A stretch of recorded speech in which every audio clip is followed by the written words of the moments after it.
Okay, so for this part, we'll have a look at the different types of nonverbal communication. I mentioned very early in the course that body language is not really an answer because there are too many components to body language.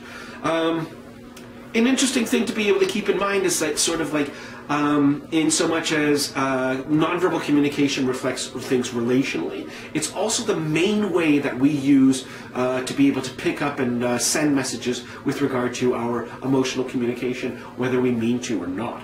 So, you know, if I am sad about something, it's very likely that I will give off physical signals to be able to indicate that I'm not, you know, happy or whatever it is. Again, nonverbal communication is more ambiguous than verbal communication, so things can be a little bit difficult to pick up.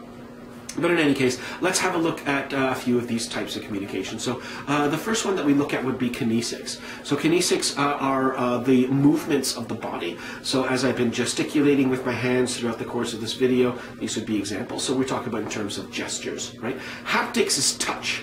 Touch is very interesting, and it's a very, very important way that we can communicate because of how it can denote intimacy. So here is a chart that I provided for you from the UK, which shows the differences between how men and women can appreciate being touched by different people based on the relationship that they have with them. So this shows, of course, that relationship level component that we were talking about before with regard to the nonverbal communication component that we call haptics, which is a fancy word for touch. Next, of course, is the physical appearance, and how we look comes across as very important.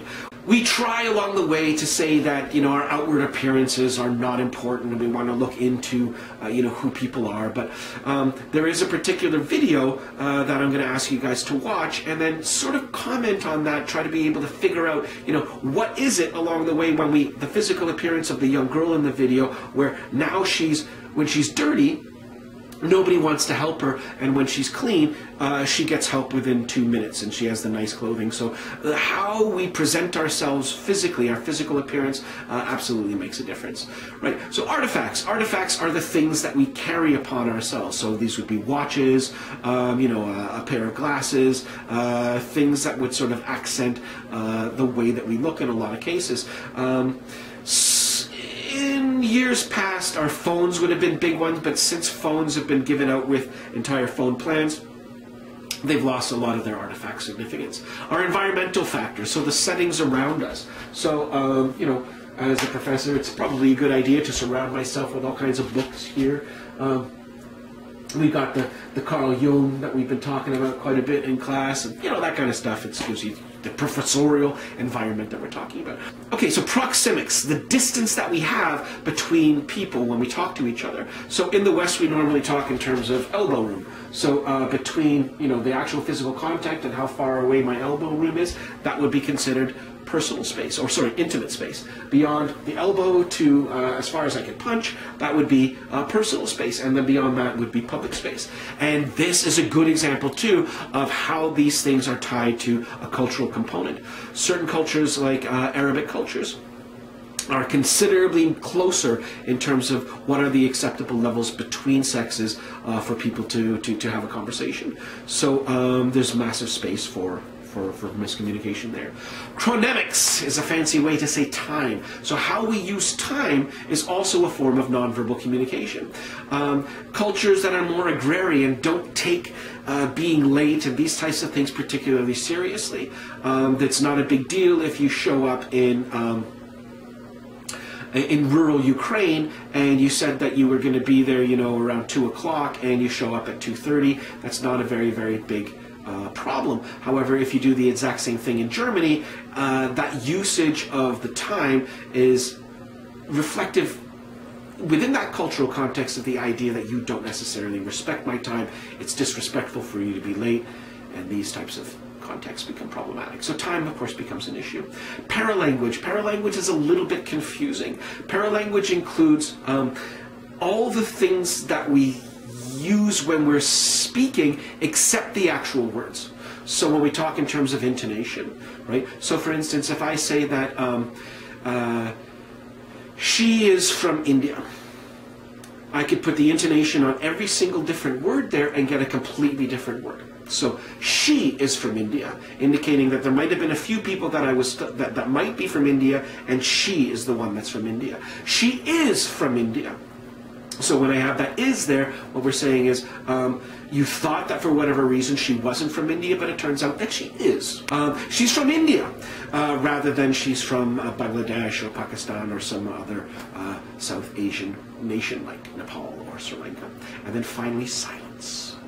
Silence, we've discussed on a few occasions. Silence is the big ambiguity, but it can speak volumes, right? Silence can be deafening through the course of if somebody decides to stop talking to you, you don't necessarily know why, and that can cause problems. It can cause some very interesting interpersonal communications. Try to be able to figure that one out. But yeah, so back to the list again. So we look at kinesics, haptics, physical appearance, artifacts, environmental factors, proxemics, chronemics, paralanguage, and silence. So with regard to some of the gender differences in terms of nonverbal displays, typically when women are speaking to each other or speaking to men, they engage in eye contact more and initiate touch more between them. Women smile and return smiles more often than men, and women use nonverbal displays more, but are also better at deciphering nonverbal communications. So this is another example along the way of what we've seen is generally in most cultures is a higher level of communicative competences in the feminine persuasions of the cultures. And lastly, and there's a ton that we could talk about in terms of culture and nonverbal display, but the last thing that we look at breaks cultures down into contact cultures, cultures that depend on touch, high frequencies of touch. So these would include cultures in Latin America, Mediterranean cultures, Eastern Europe, where people are, in terms of the haptics dimension of nonverbal communication, much more comfortable with touching each other on a regular basis than when you get into non-contact cultures, where we depend less on touch. So these would be Scandinavia, Germany, North American groups, and certainly the Anglo-Saxons over in Britain. And then, of course, through certain religious components where touch between certain members, typically between genders, is largely forbidden on account of the religious rules that have been ascribed. So we talk in terms of contact cultures and non-contact cultures. This would be one example of culture and nonverbal display. And yeah, so that concludes the video for today. That would be the wrap-up for Chapter 6.